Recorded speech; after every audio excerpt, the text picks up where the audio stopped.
Xavier Accart, avec la collaboration de Daniel Lançon, L'ermite de Ducky, aux éditions Archer Milano. L'hommage d'un monde en crise. Comme aime le rappeler Jean-Pierre Laurent, Victor Nguyen soulignait le fait que, de même que Corbin était décédé au moment où le chiisme prenait le visage d'une terreur parfaitement moderne, et pourrait-on ajouter que Massignon avait disparu l'année des accords d'Évian, la mort de Guénon se situe 1 an avant l'arrivée au pouvoir des nationalistes égyptiens. Or, si ce dernier limita la plus grande part de son œuvre au domaine métaphysique, il ne s'intéressait pas moins à la situation politique troublée du monde islamique en général, et du monde arabe en particulier.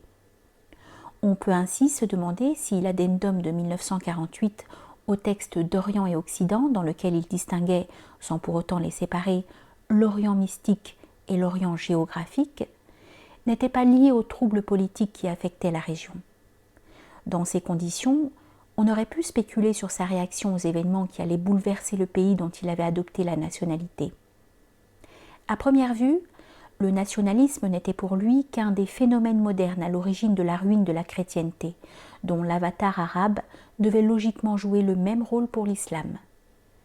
Et sa version égyptienne n'était probablement pas pour le rassurer, puisqu'il considérait avec méfiance tout ce qui touchait à la civilisation pharaonique.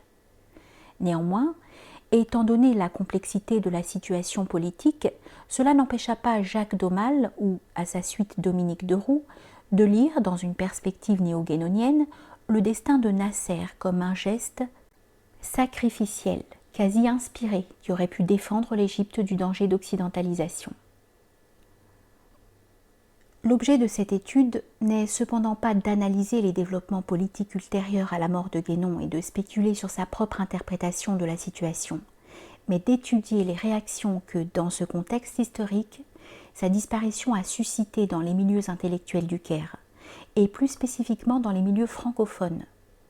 On a longtemps cru, à tort, comme René de Berval, que Guénon avait été enseveli dans un désert de silence. Jean Paulhan, de même, disait sa tristesse à Francis Ponge. « La mort de Guénon me fait un peu plus de peine chaque jour. Il est mort seul. Les musulmans ne s'en défiaient pas moins que les Français. » Néanmoins, s'il est vrai qu'il se tint en retrait de milieux européens déconcertés, la redécouverte d'une 60aine d'articles parus dans la presse de l'époque nous a permis de mettre en évidence le fait que sa mort avait joué pour le brillant microcosme francophone le rôle de révélateur de la conscience d'une crise qui, à son tour, devait lui être fatale. Sous-titre : La présence-absence de Guénon. Dans la nuit du 7 au 8 janvier 1951, la mort de Guénon fut l'événement déclencheur d'une réception critique. Les témoins de l'agonie en diffusaient rapidement des récits au ton parfois légèrement hagiographique. C'est ainsi que la nouvelle se répandit en Europe dans les milieux plus ou moins proches de Guénon par des courriers publiés ici de Martin Linx ou encore du docteur Katz, le médecin traitant de Guénon, dont Paul Chacornac a rapporté le propos. Mais c'est Valentine de Saint-Point, une ancienne gloire des milieux littéraires du Caire, qui fut la première à donner à la presse francophone de l'époque un récit dramatique de la mort de l'auteur. Ces récits venaient parfaire le mythe Guénon, qui s'était développé rapidement après sa disparition des milieux parisiens. Il avait été entretenu dans la presse française notamment par des personnalités francophones comme Élian Fimbert, qui, de retour d'Égypte, avait accordé aux nouvelles littéraires un entretien auquel Guénon avait vivement réagi. Ou bien encore comme Gabriel Dardot, un journaliste de la Bourse égyptienne, correspondant pour les pays arabes de l'Intransigeant, qui donna à ce dernier journal, considéré par Guénon comme l'organe officieux de l'IS anglais en France, un article relativement fantaisiste. Malgré la proximité géographique mise en évidence ici même par Daniel Lançon, Guénon n'était pas mieux connu des milieux francophones en raison de son attitude de retrait. Selon Valentine de Saint-Point, il était un peu sorti lors de son arrivée au Caire, car il s'occupait alors, en collaboration avec le cheikh Mustapha Abdelrazak, de la revue El Ma'rifa. Il rencontra ainsi diverses figures de ces milieux francophones, tels le docteur Ahmed Deif, avec l'aide duquel François Bonjean avait écrit le premier tome de sa trilogie égyptienne, et peut-être encore Marie Cavadia, la femme d'un ministre du Commerce, et qui continua par la suite à lui envoyer des présents selon le témoignage de Gérald de Messadier. Néanmoins, dès le dernier numéro de la revue, il cessa toute relation avec les personnalités auxquelles elle avait présenté. De façon significative, il écrivait à un correspondant brésilien en 1946. Ouvrez les guillemets. Si j'ai réussi à être tranquille ici, c'est seulement à la condition de m'arranger pour n'avoir jamais le moindre rapport avec les milieux européens. Fermez les guillemets.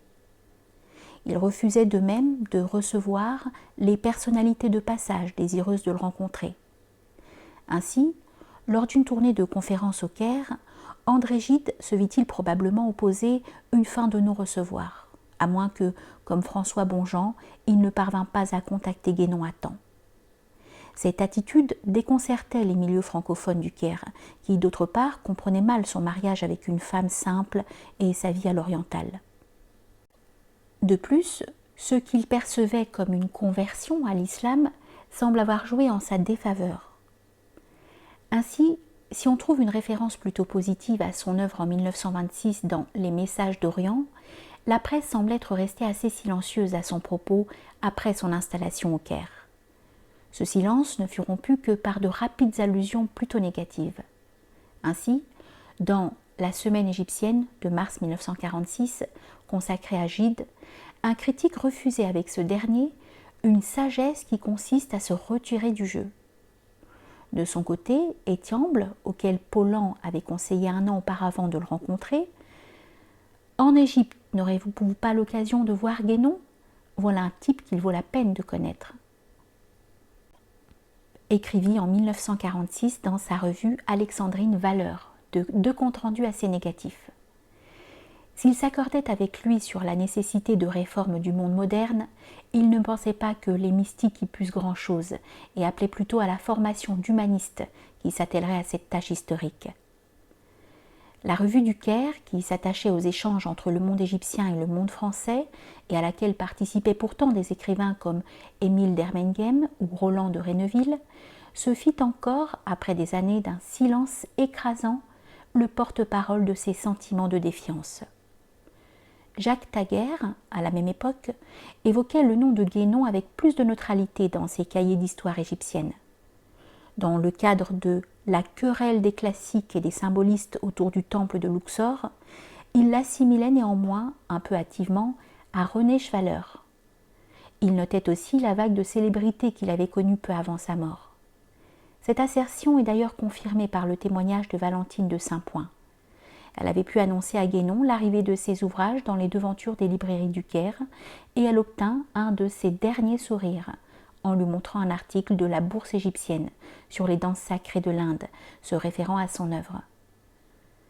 Ainsi, il est probable que la mort de Guénon n'ait fait qu'accélérer un phénomène de réception amorcé peu de temps auparavant. Cette hypothèse renforce encore l'importance du contexte historique. Le retrait de Guénon, ainsi que la méconnaissance de son œuvre, constituèrent, malgré sa présence physique dans la ville du Caire, un terrain propice au développement du mythe déjà évoqué pour la France. Gaston Zananiri rapporte dans son livre de souvenirs qu'on parlait alors de lui, ouvrez les guillemets, comme d'un monstre sacré, inaccessible et retranché dans sa réserve. Fermez les guillemets. L'attitude de Guénon faisait penser à ces êtres d'élite qui gardent jalousement le secret de leurs découvertes mystiques ou ésotériques, si différents de bien d'autres qui en font parade. Fermez les guillemets. Le seul article du dossier du fonds Le Prêtre, qui soit antérieur à la mort de Guénon, est à ce titre assez significatif. Signé par une certaine Nelly Aquilina et paru à la une de la Bourse égyptienne du 8 février 1950, il présentait des analogies frappantes avec l'article de Gabriel Dardot évoqué plus haut. On y voyait une photographie de mosquée ainsi légendée, ouvrez les guillemets. Au pied de ces minarets, dans le quartier d'Al-Azhar, un philosophe regarde le monde à travers des moucharabbiers. Fermez les guillemets. L'auteur y évoquait, comme Valentine de Saint-Point, les nombreux journalistes et curieux qui tentaient de se procurer l'adresse de Guénon ou espéraient le rencontrer au détour d'une ruelle, comme c'était prétendument arrivé à Gabriel Dardeau ou à Eliane Fimbert. Le récit du docteur Abdelhalim Mahmoud est à ce propos assez caractéristique. À Paris, un ami russe blanc, Paul Rivoletti, sachant qu'il rentrait en Égypte, lui avait demandé de faire parvenir à Guénon un exemplaire de L'ésotérisme de Dante. Mahmoud, une fois au Caire, se rendit chez lui. La bonne le fit d'abord attendre devant la porte, puis lui suggéra de revenir. Le lendemain, elle lui suggérait de poser ses questions par écrit. Un peu dépité, il rencontra Théodore de Comène, dont nous allons reparler.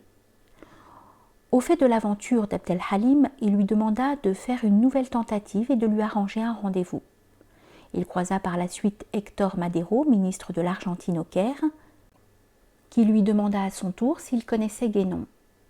Le ministre lui expliqua la chance qu'il avait de connaître son adresse. Ils lui rendirent donc visite ensemble et sur un nom donné par Madero, Guénon ouvrit enfin sa porte.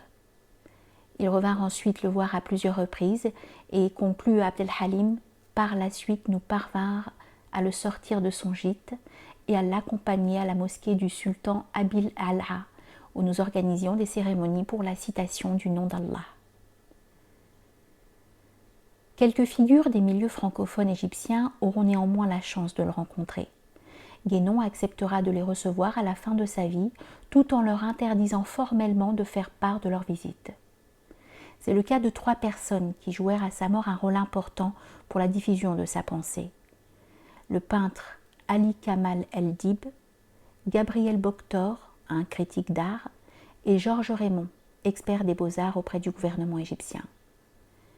Selon ce dernier, Ali Kamal El-Dib avait rencontré Guénon par hasard au Caire. Par son intermédiaire, il fit dire à Raymond qu'il souhaitait le voir. Selon Boctor, le peintre occupait un appartement dans le petit immeuble qui appartenait à la femme de Guénon. Il avait ainsi eu l'occasion de parler avec elle et lui avait expliqué que Boctor pouvait lui être utile pour obtenir la nationalité égyptienne. C'est ainsi que Raymond et Boctor se rendirent probablement au cours de l'année 49 chez Guénon. Ce fut la seule visite de Raymond qui avait pris un deuxième rendez-vous le matin de sa mort. Cet écrivain, qui apparaît dans Pierre Lampédouse, 1924, d'Henri Bosco, sous le nom du Grand Georges, avait été d'autant plus heureux de faire sa connaissance qu'il avait connu, du temps de leur lointaine et heureuse bohème latine, des amis de celui-ci, tels Mario Meunier et le peintre Pierre Gérieux. Ces derniers savaient que, réalisant un vieux rêve, il s'était englouti dans les profondeurs du monde musulman, dont il avait, sous le nom de Cheikh Abdelwahid Yahya, épousé la foi et les mœurs. Or, comme d'autres Français, même correspondants réguliers de Guénon, ils ignorèrent d'abord ses choix et son mode de vie au Caire. C'est pour cela, ainsi qu'Olivier de Frémont en avait chargé Gabriel de Bien, il avait donné mission à Raymond de l'y chercher. Gabriel Boctor, pour sa part, revit Guénon 1 mois avant sa mort. Il avait rencontré André Allard-Lolivier qui donnerait l'année suivante un article sur Guénon. Ce dernier était en train de lire le dernier numéro des Études traditionnelles sur la terrasse de Sémiranis. Il lui expliqua qu'il ferait un crochet par Paris pour présenter à Guénon un ouvrage empreint de sa pensée qu'il venait d'achever. Lorsque Boctor lui révéla sa présence au Caire et lui proposa de le rencontrer, il remit son départ et bondit sur l'occasion. La femme de Guénon accepta la visite malgré la fatigue de son mari. Elle pensait que cela le distrairait de voir des hommes cultivés, ajoutant simplement, ouvrez les guillemets, « Vous savez, moi, je ne suis pas de son niveau intellectuel. » Fermez les guillemets. Ces contacts, sur lesquels Boctor comme Raymond avaient reçu consigne de garder la plus grande discrétion, leur conféreront une place un peu à part parmi les nombreuses personnes qui intervinrent par la suite autour de la mémoire de Guénon.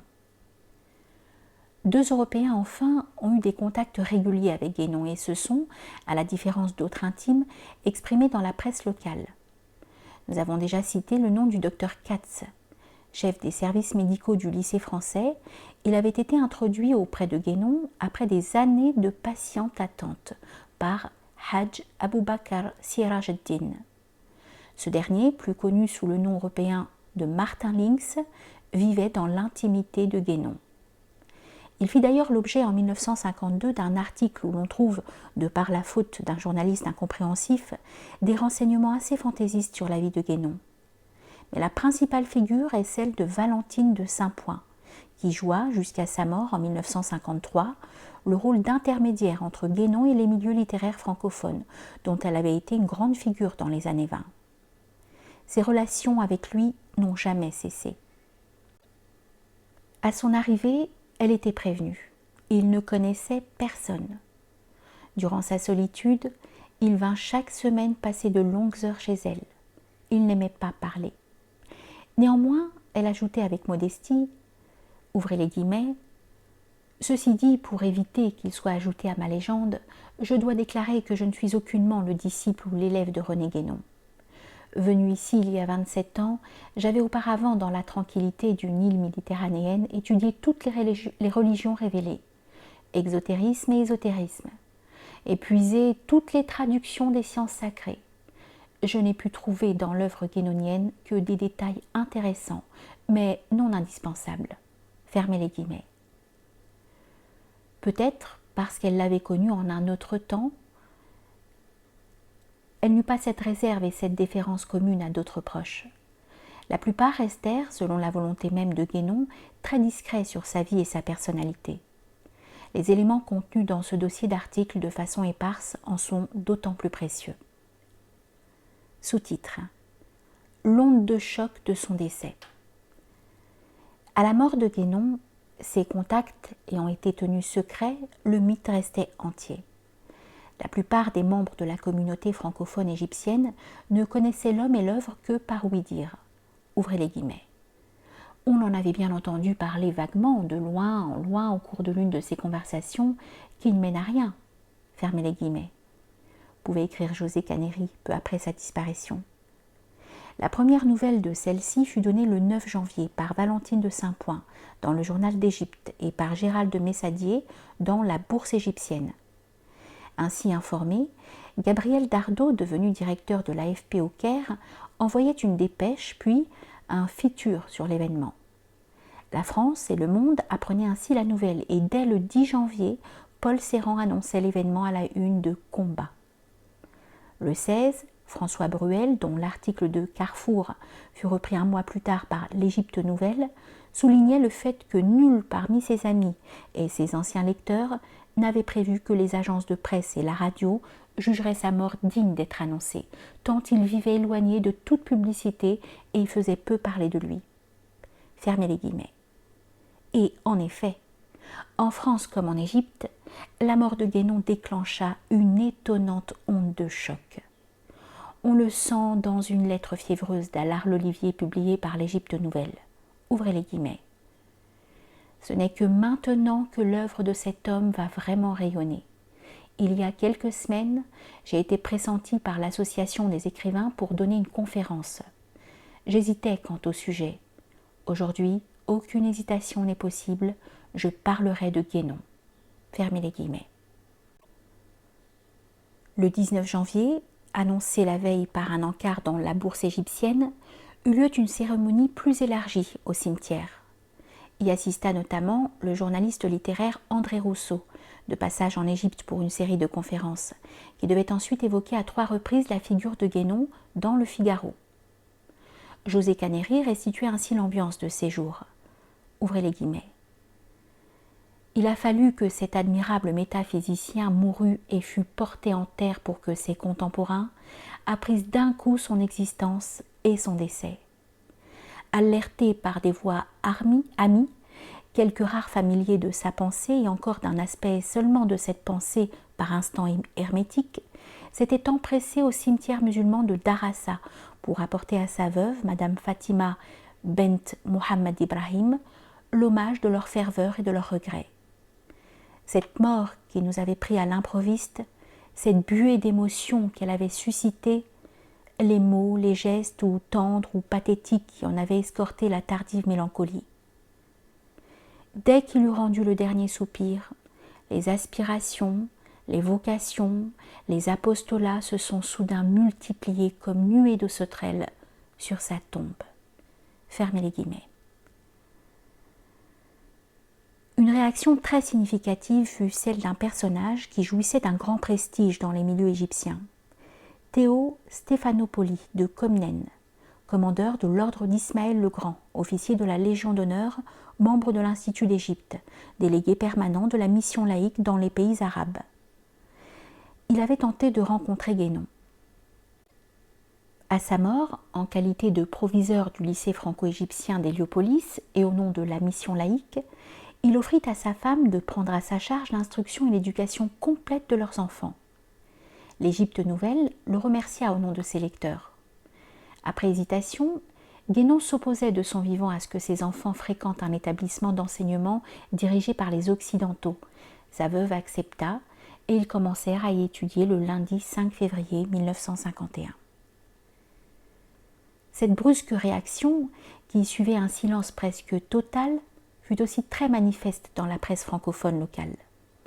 Le 19 janvier, date de la cérémonie publique au cimetière, marqua le commencement d'une série de publications qui constituent l'essentiel du dossier publié ci-après. Il est même curieux d'observer cette subite magnification à laquelle nul journaliste ne dérogea. José Caneri, le plus iconoclaste d'entre eux, devint même le moteur de cette réception critique. Avant de venir à l'Égypte nouvelle, qui joue un rôle central dans cette effervescence, voyons rapidement le rôle de la Bourse égyptienne et d'Images. La Bourse égyptienne publia 8 articles concernant Guénon. C'est dans ce périodique, pour lequel travaillait notamment Gabriel Dardo, que l'on trouve le seul texte paru avant la mort de Guénon. C'est aussi dans cette tribune que Gérald de Messadier, annonçant son décès, replaçait son œuvre dans un bref panorama de la pensée contemporaine. Il en soulignait l'importance primordiale et considérait sa perte égale à celle d'un Nietzsche ou d'un Pascal. L'inscrivant dans la réaction au rationalisme, il comparait sa pensée à l'existentialisme chrétien et trouvait en Abellio un continuateur de cette œuvre. Le 22 janvier, la Bourse égyptienne consacrait une pleine page d'hommage à René Guénon, avec photographie. Les deux principaux collaborateurs en étaient Gérald Messadier et Louis Zananieri, qui ne devaient pas apparaître plus tard dans la liste de l'Association des Amis, et semblent un peu marginaux par rapport au groupe de francophones s'étant intéressés à Guénon.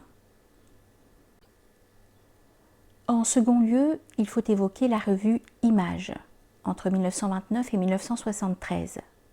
Cet hebdomadaire, bien que n'ayant publié que 4 articles sur Guénon, est intéressant en raison de la personnalité de son rédacteur en chef. Jean Moscatelli obtiendra en 1953 le prix Wassif Boutros Ghali de l'association France-Égypte pour son recueil de poésie Roubaïat pour l'aimer. Gaston Zananieri nous apprend qu'il vint lui demander des renseignements sur Guénon. Si Moscatelli ne l'avait jamais rencontré, il avait lu soigneusement ses 12 ouvrages, la plume à la main, et cela dès avant sa mort. Il put ainsi écrire l'un des premiers articles d'hommage. S'inspirant d'un procédé littéraire inventé par Gide, il donnait un aperçu de sa doctrine par le biais d'un entretien imaginaire. Ignorant probablement que Guénon l'avait durement critiqué, il utilisa à cette fin l'ouvrage de Jean Marciro. Ce dernier article fut repris par l'Égypte nouvelle, périodique dans lequel il publia 2 autres textes sur le même thème. L'Égypte nouvelle, le journal hebdomadaire pour ceux qui pensent librement, dirigé par José Caneri, un avocat redouté pour son mordant, devint, grâce à la volonté de ce dernier, la principale plateforme où furent regroupés les articles sur Guénon. Caneri présentait son initiative le 19 janvier, en l'introduction d'une rubrique intitulée « Le tombeau de René Guénon ». Nous citons : « 3 seules réactions ont érigé autour de la dépouille du sage cet hommage posthume qui amortit un peu la peine tout en soulignant plus cruellement la perte et le vide. On trouvera plus loin ces proses isolées qui montent comme des hymnes dans la solitude officielle. Nous l'ignorons puisqu'il nous ignora, aurait osé dire l'un des bonhommes idoines à orner leur calvitie précoce d'un risible plumet. Attention par là. Il vaudrait mieux prendre les devants pendant qu'il est encore temps, plutôt que d'en être réduit à suivre honteusement le cortège à la piste. Fin de citation. Comme d'autres, et bien que peu au fait de l'œuvre, il avait l'intuition de son influence spirituelle, de sa force de pénétration et de cohésion, de son emprise presque universelle sur la génération montante.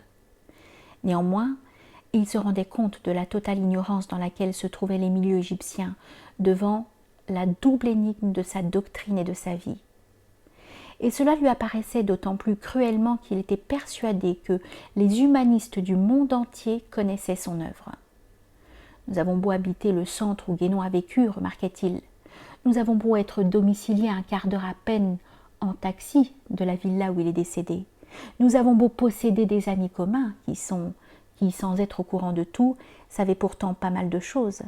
Personne ici n'a voulu ou n'a été en mesure de nous fournir les renseignements biographiques précis que Carrefour nous apporte. Fermez les guillemets. Ainsi, il eut pour ambition de ramasser le plus rapidement possible sous cette rubrique les premiers témoignages colligés afin de permettre aux curieux de la pensée guénonienne de s'engager sur les pistes esquissées et de suivre leurs chances respectives jusqu'au bout. Il confia à Valentine de Saint-Point, auréolée, en plus de sa renommée personnelle, de son amitié avec Guénon, la tâche de revoir les nombreuses pages qui lui furent consacrées. Il regroupa ainsi environ 38 articles dans une vingtaine de numéros.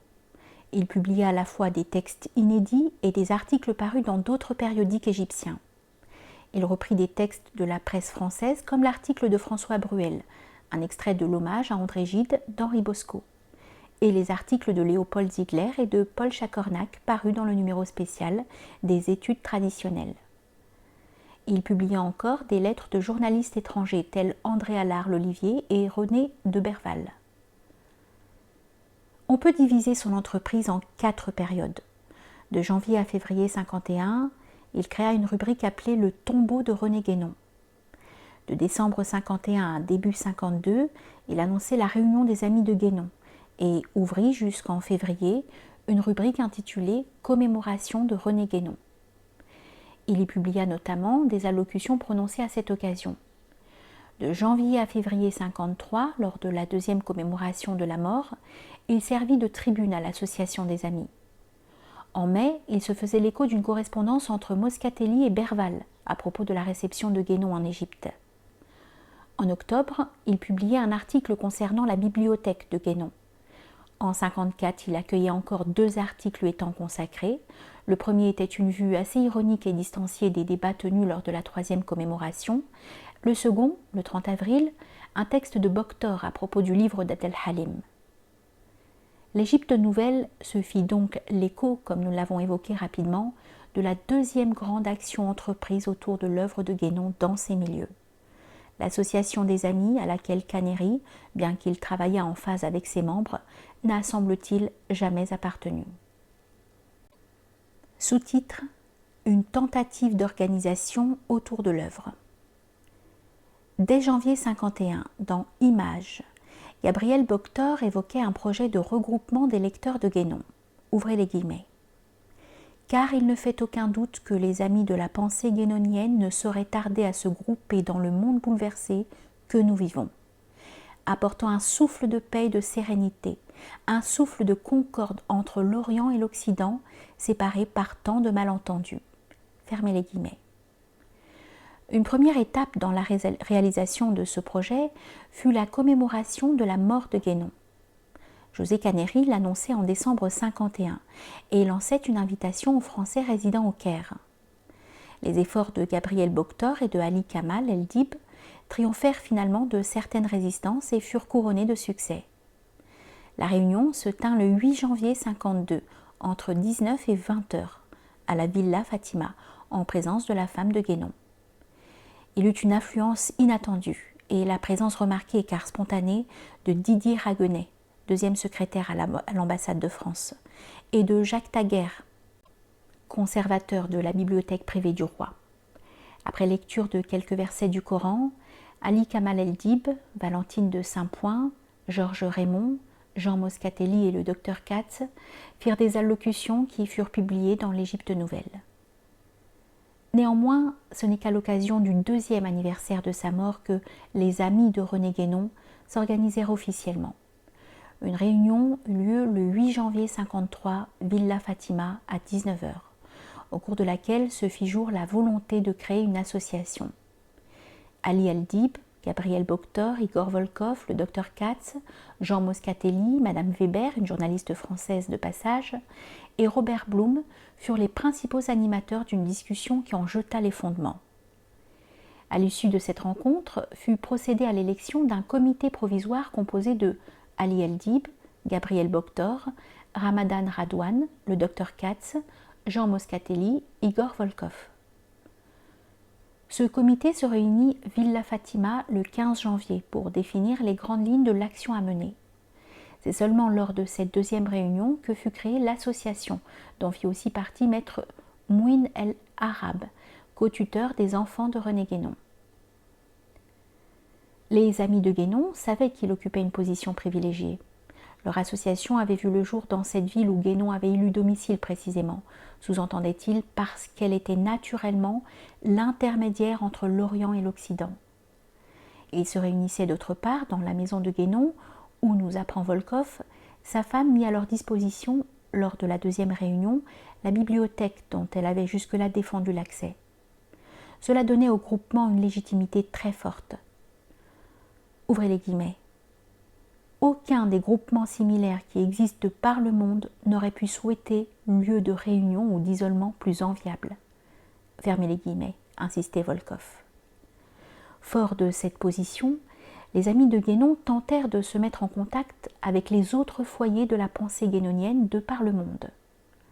Volkov signalait qu'il avait envoyé copie de l'inventaire de la bibliothèque à Chacornac, aux éditions Vega, avec lesquelles Guénon n'était pourtant pas en très bons termes, et à France-Asie.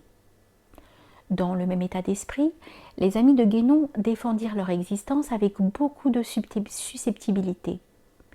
Ainsi, à la suite des mots malheureux évoqués en introduction, Moscatelli écrivit une longue lettre à René de Berval, qui lui répondit aussitôt, heureux de voir le respect et la dévotion que l'on éprouvait en Égypte pour ce personnage magnifique. De même, en 1954, Boctor réagit au livre du docteur Abdelhalim Mahmoud, qui mentionnant toutes les revues, associations, groupes qui s'intéressaient à Guénon, avait omis l'association des amis à la dernière réunion, de laquelle il avait pourtant participé. Cette susceptibilité peut sembler paradoxale au regard de la tendance à la confidentialité qui se développa dans la même période. Il faut néanmoins remarquer que les débats très vifs qui agitèrent alors les milieux francophones sont symptomatiques d'une tension inhérente à l'œuvre de Guénon, ou du moins à une approche de celle-ci. Dès la première commémoration de la mort, il eut visiblement des pressions exercées sur l'épouse de Guénon pour empêcher que la réunion ait lieu à la Villa Fatima. Nous pouvons supposer que certains proches s'y opposèrent, légitimement d'ailleurs, puisque Guénon lui-même n'aurait probablement pas apprécié la présence de personnalités qu'il avait toujours tenté d'éviter. Néanmoins, José Caneri, selon lequel les amis devaient approcher cette œuvre avec une entière liberté d'esprit, ne comprenait pas cette attitude. Il mettait en avant le fait que Guénon avait publié de nombreux volumes destinés au public et demandait, ouvrez les guillemets, cet homme-là, une fois mort, aurait-il brusquement fait machine arrière et considéré comme iconoclaste des humanistes groupés autour de sa pensée pour la mieux déchiffrer? Fermez les guillemets. Cependant, à mesure de la découverte de l'œuvre, les mêmes attitudes de réserve se firent jour. Cela est manifeste dans le rapport qu'une certaine Liliane fit de la dernière réunion de l'Association des Amis. De vives protestations suivirent la proposition par Robert Blum d'une conférence sur Guénon. Liliane avait pu déceler un clivage entre d'une part les guénoniens, parmi lesquels elle rangeait le docteur Katz, Jean Moscatelli et Igor Volkov, et d'autre part ceux qui étaient prêts à le faire connaître à un large public, comme M. Ali El-Dib et le docteur Abdelhalim Mahmoud. Ces débats avaient d'ailleurs déjà été relayés par une tribune de l'Égypte nouvelle du 30 janvier 1953. Intitulée « Querelle de famille ». Volkov répondait respectueusement à Caneri. Ce dernier regrettait le secret dont s'entourait le travail du groupe ainsi que son manque d'activité. Arguant qu'il serait contraire à l'esprit de l'œuvre de rechercher l'action pour l'action, le jeune homme d'origine russe insistait sur la nécessité d'une période préliminaire à l'arrêt d'un programme d'action. Ouvrez les guillemets. Que le groupement se fortifie dans la Villa Fatima et prenne conscience de ses forces et de ses possibilités, qu'il apprenne à se connaître et, se connaissant, l'action, s'il est destiné à en avoir une, germera d'elle-même avec la même ferveur, la même unanimité, la même spontanéité enfin que celle qui a présidé à sa naissance. Fermez les guillemets. Pour José Caneri, les choses étaient suffisamment mûres. S'appuyant sur une citation de La crise du monde moderne que lui avait communiquée Boctor, il prétendait que cette passivité trahissait la pensée de Guénon. Sous-titre: La situation critique des Afrans. Caneri insistait sur la nécessité d'agir rapidement en raison de la conjoncture qui conférait à cette pensée une si cruelle actualité.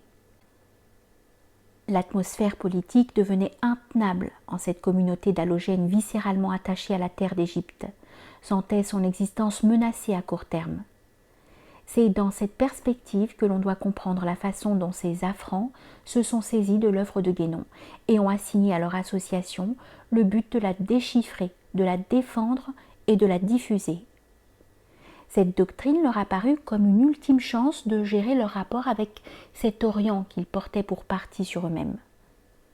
Si le groupement des Amis de René Guénon en Égypte devait, selon Volkroff, maintenir le souvenir de René Guénon et l'esprit de son œuvre, c'est que sa personne même représentait pour eux l'image de la rencontre féconde des deux mondes.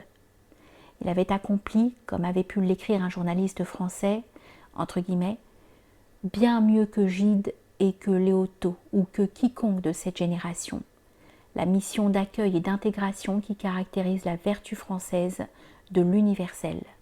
Fermez les guillemets. Ainsi, comme Louis Aragon, qui, dit plus tard, verrait en Louis Massignon un des hommes qui signifie la France. José Caneri écrivait, ouvrez les guillemets, « Nous ne lâcherons pas ce patrimoine français dont l'ampleur s'impose au monde de la pensée, justement parce qu'il s'est nourri et fortifié de la substance islamique. Ces mariages intellectuels où la sève étrangère est venue enrichir l'humus national ont donné Montaigne et Proust, pour n'en citer que 2 entre 1000. Ceux-là aussi nous ont ignorés, et nous les honorons. » Fermez les guillemets. Au nom d'une idée de la France qui, selon les mots de Daniel Lançon, n'était pas celle du canal de Suez.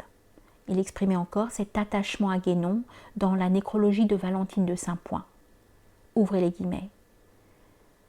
Du père enfantin à Valentine de Saint-Point, en passant par René Guénon, la France aura donné à l'Égypte des gages multipliés d'un attachement, d'une ferveur, d'une foi qui est allée des mots jusqu'aux actes et qui dénonce les liens mystérieux de la plus indissoluble communauté. Fermez les guillemets. Guénon, s'il avait choisi l'islam et l'Égypte, avait néanmoins continué à œuvrer par le biais de cette admirable langue française qui, jusqu'au dernier souffle, lui servit d'outil, de passerelle et de truchement pour essayer de convaincre le vieux monde vermoulu qu'il était en train de faire fausse route. Il venait à la fois délivrer les Afrans de leur sentiment de supériorité, attitude qui menait à l'impasse, et établir des points de suture entre la religion de Mohammed et la leur, souligner l'identité du fond commun, rapprocher les mystiques au lieu de diviser les cœurs.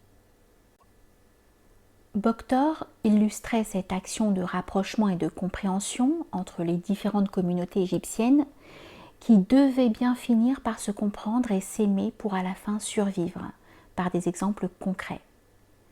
Par le truchement de Guénon, le journaliste belge Allard Lelivier avait retrouvé la vraie voie du catholicisme. Igor Volkov, d'origine russe, avait acquis la paix du cœur et un équilibre qu'il cherchait en vain, alors que lors de l'été 1952, une jeune musulmane d'Alexandrie avait été vue en train de déposer des lys blancs sur sa tombe. Ce rapprochement se traduisait d'ailleurs concrètement au sein même de l'association, qui comptait à la fois des chrétiens, des juifs et des musulmans. Ainsi, le docteur Abdelhalim Mahmoud, qui fait l'objet dans ce même ouvrage d'une étude de Thierry Zarcone, avait assisté à une réunion en 1954.